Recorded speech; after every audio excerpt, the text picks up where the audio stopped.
Hello friends. तो आज हम देखने वाले हैं क्लास 11 केमिस्ट्री का जो चैप्टर पढ़ रहे हैं परमाणु संरचना। ठीक है, तो इसके पहले वाले वीडियो में हमने देखा था बोहर का परमाणु मॉडल। तो इस वीडियो में हम देखने वाले हैं बोहर त्रिज्या क्या होती है। ठीक है, उसका फॉर्मूला क्या होता है, बहुत ज़्यादा ही मोस्ट इंपॉर्टेंट है और बहुत ज़्यादा आसानी से स्टेप बाय स्टेप हम इसे समझेंगे, जिससे कि टॉपिक एकदम आसान हो जाए आपके लिए। तो बस आप वीडियो को लास्ट तक देखना, प्लीज़ वीडियो को स्किप ना करना, जिससे कि आपको ये रटना ना पड़े, टॉपिक एकदम आसानी से आप समझ सको। ठीक है, क्योंकि हम आपको रटाते नहीं, एकदम समझाते हैं। ठीक है, बहुत अच्छे से। तो चलो देखते हैं बोहर त्रिज्या, बोहर्स रेडियस जिसे इंग्लिश में कहते हैं, होती क्या है। तो देखो, पहले हमें करना क्या है, मान लो एक परमाणु है, ये हमने क्या ले लिया, एक परमाणु ले लिया। ठीक है, आपको पता है उसके केंद्र पर क्या उपस्थित होता है, नाभिक होता है, जिसका आवेश हमने माना है जेडी। इसकी त्रिज्या इस परमाणु की आर है और इलेक्ट्रॉन क्या कर रहा है, वी वेग से इसके चारों ओर गमन कर रहा है।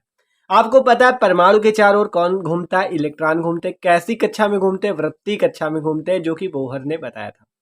ठीक है, तो अगर आपने बोहर का परमाणु मॉडल वाला वीडियो नहीं देखा तो आप जाके देख सकते हो। ठीक है, तो बोहर ने बताया था कि वृत्तीय कक्षा में आपकी ये घूमते हैं। ठीक है, और किसमें घूमते हैं, जिसमें उनका कोणीय संवेग NH/2 का पूर्ण गुणज हो। ठीक है, तो ये बात बताई थी उन्होंने, बोहर ने। ठीक है, तो आप देखते हैं बोहर त्रिज्या में, बोहर रेडियस में क्या होता है। देखो, हमने लिखा माना एक इलेक्ट्रॉन का आवेश E, वेग v तथा द्रव्यमान m है, या आप कह सकते हो माना एक इलेक्ट्रॉन v वेग से m मतलब माना एक m द्रव्यमान का इलेक्ट्रॉन जिसका आवेश E है, वो v वेग से परमाणु के चारों ओर गमन करता है तथा नाभिक का आवेश जो है वो Jd है, ये हमने मान रखा है।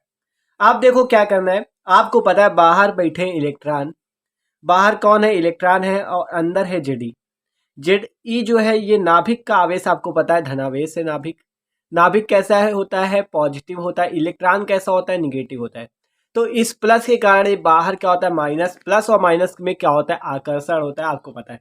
तो इसलिए यहाँ पे स्थिर वैद्युत आकर्षण बल लगता है। ठीक है, स्थिर, एकदम स्टेप बाय स्टेप देखेंगे, बहुत आसान टॉपिक लगेगा आपको। स्थिर वैद्युत आकर्षण बल यहाँ पे लगेगा। ठीक है, स्थिर वैद्युत आकर्षण बल लगेगा। ठीक है, और आपको पता है, आपने क्लास 11th में हो, आपको पता होना चाहिए कि फिजिक्स में आपका टॉपिक है अभिकेंद्र बल। ठीक है, अभिकेंद्र बल है, तो उसमें क्या होता है, देखो जब कोई आपका कोई कण वृत्तीय कक्षा में गति करता है तो उस पर कौन सा बल लगता है, अभिकेंद्र बल लगता है। ठीक है, अभिकेंद्र बल होता है। ठीक है, तो जब ये इलेक्ट्रॉन बी वेग से इस आपके इस परमाणु के चारों वृत्तीय कक्षा में गति करेगा तो उस पर क्या आरोपित होगा, अभिकेंद्र बल आरोपित होगा, जो कि इस स्थिर वैद्युत आकर्षण बल के बराबर होगा। आपको बोहर उसमें रदरफोर्ड में भी बताया गया था कि स्थिर वैद्युत आकर्षण बल जो होता है अभिकेंद्र बल को संतुलित कर देता है। इसी कारण क्या होता है, इलेक्ट्रॉन जेडी पे नहीं गिरता, क्योंकि आकर्षण लग रहा है तो ये तो इसको खींच लेगा ना, लेकिन ये इसलिए नहीं खींचता क्योंकि बाहर अभिकेंद्र बल उपस्थित होता है।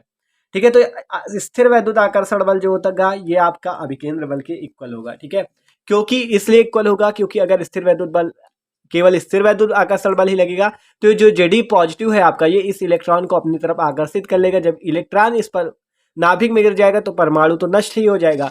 और इसी कारण क्या होता है, जब बाहर आपका अभिकेंद्र बल होता है तो अभिकेंद्र बल और स्थिर वैद्युत आकर्षण बल एक दूसरे के संतुलन को बनाए रखते हैं। इसलिए क्या होता है, स्थिर वैद्युत आकर्षण बल अभिकेंद्र बल के बराबर होता है। अब आपको देखो, अभी तो आपने कहा पढ़ा हो, ठीक है, तो ठीक है, नहीं तो अगर आपको अभी क्या करना है, mv² / r जो होता है ये होता है आपके अभिकेंद्र बल का फॉर्मूला। m आपके क्या होता है, द्रव्यमान होता है, v आपका वेग होता है, r आपकी त्रिज्या होती है। तो ये फॉर्मूला होता है mv² / r का। और स्थिर वैद्युत आकर्षण बल की बात करें तो इसका भी फॉर्मूला आपको याद ही करना पड़ेगा, क्योंकि ये क्लास 12 का टॉपिक है। आपको उसमें जब आप जाओगे क्लास 12 पे तो आपको इसको पढ़ना है। उसका फॉर्मूला देखो, आप याद कर लो, 1/4 पाई, और यहाँ पे एक और बंदा आता है जिसका नाम है एप्सिलॉन नॉट, इसे आप कहते हैं एप्सिलॉन नॉट। ठीक है, और यहाँ पे क्या लगेगा, Q1 Q2/r², ये होता है स्थिर वैद्युत आकर्षण बल का formula. 1/4 pi epsilon not Q1 Q2/r²। ठीक है, ये किसका फॉर्मूला होता है, ये फॉर्मूला होता है स्थिर वैद्युत आकर्षण बल का। ये आपको याद रखना है, जहां आपका एप्सिलॉन नॉट निर्वात की वैद्युतशीलता है, निर्वात की वैद्युतशीलता। अभी आप केवल ये याद रखो। ठीक है, क्योंकि आपका इसमें केवल इतना ही उपयोग है, जब आप उस पे क्लास 12 पे जाओगे तो आपको इसको पढ़ाया जाएगा। ठीक है, निर्वात की वैद्युतशीलता, तो 1/4 pi epsilon not Q1 Q2/r²। और अभिकेंद्र बल का आपको फॉर्मूला बता दिया गया mv²/r। ठीक है, कोई दिक्कत नहीं आता। अब यहाँ पे आपको करना क्या है, देखो हमने माना था एक इलेक्ट्रॉन का आवेश E, तो हम यहाँ पे लिखेंगे Q1 = E, और दूसरा आवेश कौन सा हमें पता है, Jd। ठीक है, और Q2 बराबर हो जाएगा Jd। बस आपको यहाँ पे चिन्ह किसी का नहीं रखना, ना माइनस का ना प्लस का, लिख लो माना Q1 = E, Q2 बराबर जेडी, मतलब एक आवेश आपका जो इलेक्ट्रॉन का वो ई है और उसका जेडी, बस आपको क्या करना है, इस पे चिन्ह नहीं रखना है किसी का।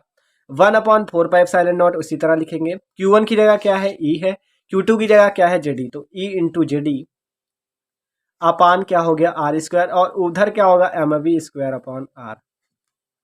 कोई दिक्कत नहीं आता। अब आपको करना क्या है, यहाँ पर से इस आर को इस आर की घात से कैंसिल कर देना है, ठीक है। यहाँ 2 घात थी, यहाँ 1 घात थी, तो इसको कैंसिल कर दिया। अब बचा क्या, 1/4πε0, ठीक है। ऊपर क्या हो गया, ई का जेडी से गुणा होगा, जेडी स्क्वायर अपॉन आर, और उधर हो गया एम वी स्क्वायर, जिसे मान लो समीकरण नंबर 1। तो यहाँ तक तो भाई आपको समझ में आ गया होगा। पहले स्थिर वैद्युत आकर्षण बल को अभिकेंद्र बल के इक्वल किया, फिर क्या हुआ, इसका फॉर्मूला दोनों को आपका याद करना पड़ेगा। स्थिर वैद्युत आकर्षण बल का 1/4πε0 Q1 Q2 upon are square, अभिकेंद्र बल का M V square upon R. निर्वात की वैद्युतशीलता होती है एप्सिलॉन नॉट को कहते हैं निर्वात की वैद्युतशीलता। पहला आवेश हमने Q1 माना, ई Q2 माना जेडी, ठीक है, आसानी से एकदम जेडी स्क्वायर अपॉन आर आ गया। M V square upon R था, तो आर देखो, आर की घात इधर वाली काट दी गई, तो आर से आर स्क्वायर की घात कट गई, जिधर बचा क्या, एम वी स्क्वायर। तो इसे मान लिया समीकरण नंबर 1। आप देखो आगे क्या करते हैं। अब आपको पता है बोहर के मॉडल के अनुसार, आपको पता है, ठीक है, बोहर के मॉडल के अनुसार आपको पता है क्या होता है। यहाँ पे बोहर का मॉडल के अनुसार इलेक्ट्रॉन केवल उन्हीं कक्षाओं में गमन करता है जिसमें उसका कोणीय संवेग क्या हो, NH/2π हो। तो उससे जो फॉर्मूला निकला था वो था सॉरी, उसमें कोणीय संवेग लगा था ना, तो कोणीय संवेग का सूत्र होता है MVR होता है, और उधर था NH/2π। तो ये वाला सूत्र हमने उधर आपको निकाल के दिखाया था बोहर वाले में, ठीक है। MVR होता है आपका क्या, MV, यहाँ पे M द्रव्यमान, V वेग, R त्रिज्या, आपको पता है। MVR ये होता है कोणीय संवेग का फॉर्मूला, MVR कोणीय संवेग का फॉर्मूला होता है। N आपका तो वही है, N आपका क्या होता है, मुख्य क्वांटम संख्या होती है। आपको उस वाली वीडियो में हमने बताया था बहुत अच्छे से, ठीक है। तो आपने नहीं देखा तो उसे जाके देख सकते हो। मुख्य क्वांटम संख्या होती है N आपका। आगे हम इसके क्वांटम संख्या वाला भी देखेंगे टॉपिक, ठीक है। H क्या होता है, प्लांक नियतांक होता है, जिसका मान 6.6 × 10⁻34 जूल सेकंड होता है। 2π तो पता ही है, ठीक है। आप देखो इसे मान लो समीकरण नंबर 2, NH/2π है, ठीक है। अभी ना मानो, रुको 1 मिनट, अभी थोड़ा और सॉल्व कर लेते हैं। तो देखो मैं करना क्या है, MVR है, आप दोनों पक्षों का कर दो वर्ग, तो M square V square R square, उधर भी वर्ग करोगे, N स्क्वायर H स्क्वायर बटा 2π का स्क्वायर करोगे तो कितना आएगा, 4π स्क्वायर। कोई दिक्कत नहीं, आप मान लो समीकरण नंबर 2। तो देखो किया कुछ नहीं, दोनों पक्षों का वर्ग कर दिया, M square V square R square, उधर हो गया N स्क्वायर H स्क्वायर, 2 का वर्ग 4, पाई का स्क्वायर पाई स्क्वायर, ठीक, कोई दिक्कत नहीं आता। आप देखो इसे मान लिया समीकरण नंबर 2। समीकरण 1 कौन सा था, MV स्क्वायर, ठीक है, और क्या है, 1/4πε0 ZE स्क्वायर अपॉन R, ये है समीकरण नंबर 1। आप क्या करो, समीकरण 1 का भाग दे दो समीकरण 2 में, 1/2 करने पर।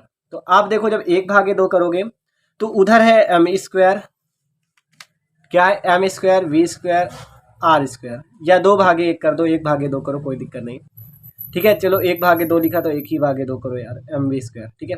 एक नंबर ये है ना, तो MV स्क्वायर बटा M square V square R square, उधर क्या हो जाएगा, ये ऊपर आएगा 1/4πε0 ZD स्क्वायर अपॉन R, या नीचे क्या बचा, नीचे बचा आपका ये N स्क्वायर H स्क्वायर बटा 4π स्क्वायर, ठीक है।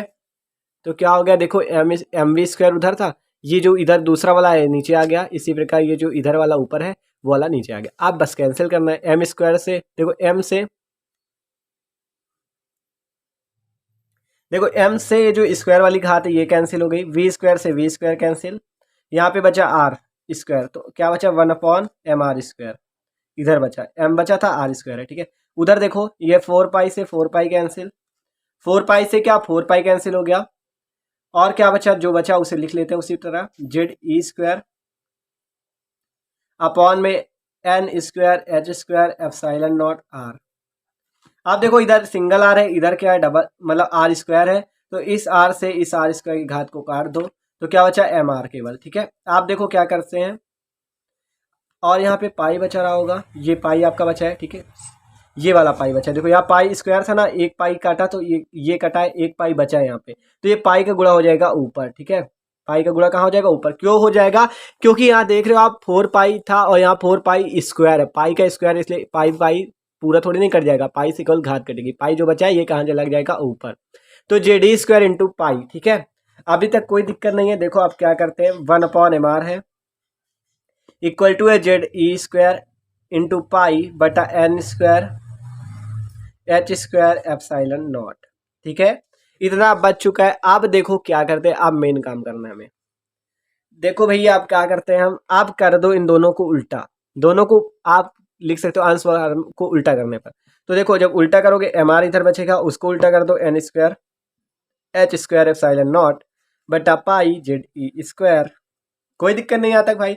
देखो क्या किया कि हमने इन दोनों को उल्टा कर दिया, 1/mr था तो mr/1, उधर क्या था N² एप्सिलॉन नॉट बटा पाई ZE²। ठीक, कोई दिक्कत नहीं आता।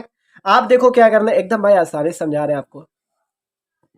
आप देखो हम क्या करेंगे, यहाँ पर ये जो mr है, इस m को भेज दो इधर नीचे, इधर गुणे में उधर चला जाएगा भाग में, तो क्या आएगा r equal to N² H² epsilon not upon में आ जाएगा पाई m यहाँ पे आ जाएगा और ZE²। ये जो आएगी आपकी जाके ये होती है स्थायी कक्षा की त्रिज्या। आप इसी से किसी भी कक्षा की त्रिज्या निकाल सकते हो। अगर आपसे कह दिया जाए पहली कक्षा की त्रिज्या निकालो तो आप निकाल सकते हो, कहा जाए आपसे दूसरी कक्षा की त्रिज्या निकालो तो आप निकाल सकते हो, मतलब आपसे किसी भी कक्षा की त्रिज्या कह दी जाए तो आप इससे आसानी से निकाल सकते हो। लेकिन अब हम तो इस टॉपिक पे बात कर रहे थे बोहर त्रिज्या के बारे में, अभी तो बोहर त्रिज्या में मिली नहीं। तो बोहर त्रिज्या क्या होती है, देखो बोहर त्रिज्या के लिए हम लोग क्या करते हैं वो देखते हैं। ठीक है, तो ये फॉर्मूला निकल गया। बोहर त्रिज्या के लिए आप क्या लिखोगे, बोहर त्रिज्या जो होती है हाइड्रोजन परमाणु की प्रथम कक्षा की त्रिज्या होती है, ये आप याद रखो। किसकी त्रिज्या होती है, हाइड्रोजन परमाणु की प्रथम कक्षा की त्रिज्या। जब हाइड्रोजन परमाणु की प्रथम कक्षा की त्रिज्या होगी तो उसमें n बराबर 1 हो जाएगा, और जेड क्या आपका परमाणु क्रमांक, तो उसका मान भी 1 हो जाएगा। जेड क्या है आपका एटॉमिक नंबर है, परमाणु क्रमांक है। तो आपको पता है भैया कि हाइड्रोजन जो होता है 1H1, इसका परमाणु क्रमांक कितना होता है, 1 होता है, इसलिए जेड की वैल्यू भी 1 हो गई। और एन जो है आपका मुख्य क्वांटम संख्या, इसकी वैल्यू भी 1 हो जाएगी। अब जब हम आगे वाले में क्वांटम संख्याओं के बारे में पढ़ेंगे तो आपको ये समझ में आ जाएगा मुख्य क्वांटम संख्या क्या है। तो आप देखो क्या होगा, आर इक्वल टू एन की वैल्यू क्या है 1, तो 1 का स्क्वायर, एच की वैल्यू क्या है, सॉरी एच की तो H² एप्सिलॉन नॉट अपॉन में पाई m, जेड की जगह भी हम क्या रखेंगे 1 रखेंगे, 1E²। ठीक है, कोई दिक्कत यहाँ तक, नहीं दिक्कत ना। आप देखो बस कर दो आर है, R equal to H² epsilon not बटा पाई m E²। इसी को कहते हैं भैया बोहर त्रिज्या। ये आपकी निकल के आई है बोहर्स रेडियस। कुछ नहीं था, n इक्वल टू 1 रखो, z इक्वल टू 1 रखो, r इक्वल टू आ गया H² एप्सिलॉन नॉट बाई बटा पाई m E²। आप देखो आपको करना क्या है, यहाँ पे सबके मान रखने पड़ेंगे। h का मान आपको याद रखना है 6.6 इंटू 10⁻34 जूल सेकेंड होता है। और एक मान और याद रखना होगा, एप्सिलॉन नॉट का मान जो होता है वो होता है 8.85 इंटू 10⁻12 कूलाम स्क्वायर पर न्यूटन मीटर स्क्वायर। ये आपको याद करना पड़ेगा, ये क्योंकि ये आपको क्लास 12 पे ही मिलेगा। पाई का मान आपको पता होगा 3.14 होता है। एम का मान आपको पता होगा, इलेक्ट्रॉन का द्रव्यमान 9.1 इंटू 10⁻31। ई का मान आपको पता होगा, इलेक्ट्रॉन का आवेश होता है 1.6 इंटू 10⁻19। तो जब इन सब की वैल्यू इसमें रखोगे तो जो आर का मान आएगा जाके वो आएगा 0.53 इंटू 10⁻10 मीटर। ये आएगा जाके आर का मान, या आप कह सकते हो आर इक्वल टू 0.53 एंगस्ट्रॉम। तो भाई देख सकते हो यहाँ पे पसीना चू रहा है, ठीक है, क्योंकि गर्मी बहुत ज़्यादा है। तो देख सकते हो आर की वैल्यू क्या आ चुकी है, 0.53 एंगस्ट्रॉम। कितनी आ चुकी है, 0.53 एंगस्ट्रॉम। तो ये जो आई है, ये आई है आपकी बोहर त्रिज्या। तो आपको पता चल गया बोहर त्रिज्या की मान कितना होता है, 0.53 एंगस्ट्रॉम, और 1 एंगस्ट्रॉम बराबर होता है 10⁻10 मीटर। तो देख सकते हो बोहर त्रिज्या, हम बोहर त्रिज्या को पा चुके हैं 0.53 एंगस्ट्रॉम। अगर अब इस बोहर त्रिज्या को अब हम यहाँ पे रख दें, बोहर त्रिज्या को अगर हम यहाँ पे रख दें, ठीक है, तो क्या हो जाएगा, बोहर त्रिज्या क्या थी, H² एप्सिलॉन नॉट बटा पाई m, और ये आपका E²। इतनी ही तो है आपकी बोहर त्रिज्या। देखो H² एप्सिलॉन नॉट बटा पाई m N² और जेड को छोड़कर। तो देखो R इक्वल टू क्या हो गया, N² अपॉन जेड इंटू क्या हो जाएगा, यही बोहर त्रिज्या का मान 0.53। तो अब इस फॉर्मूले से भैया हम क्या कर सकते हैं, किसी भी आपको कक्षा का दे दिया जाए, आप आराम से निकाल लोगे। अब आपसे किसी भी कक्षा की त्रिज्या पूछी जाए तो आप क्या करोगे, बस n की जगह, दूसरी कक्षा का तो n की जगह 2 रख देना, तीसरी का तो n की जगह 3 रख देना, 4 की का तो n की जगह 4 रख देना। ठीक है, तो बस यही करना है, जिस परमाणु की कह रहा हूं उसमें जेड का परमाणु क्रमांक रख देना, तो आसानी से निकाल लोगे बोहर त्रिज्या, क्योंकि हम पा चुके हैं 0.53 एंगस्ट्रॉम। तो देख सकते हो भाई कितना ज्यादा आसान टॉपिक था। तो कितनी आसानी से हमने बोहर त्रिज्या प्राप्त कर ली 0.53 एंगस्ट्रॉम। देख सकते हो कितना आसान था। बस क्या था इसमें, हम जितना जितना हमें कहा गया उतना उतना हम लगाते चले गए। ठीक है, एकदम आसानी से मिल गई। तो भाई अगर वीडियो अच्छा लगा तो प्लीज़ वीडियो को लाइक जरूर कर दीजिएगा। Okay, thanks for watching this video.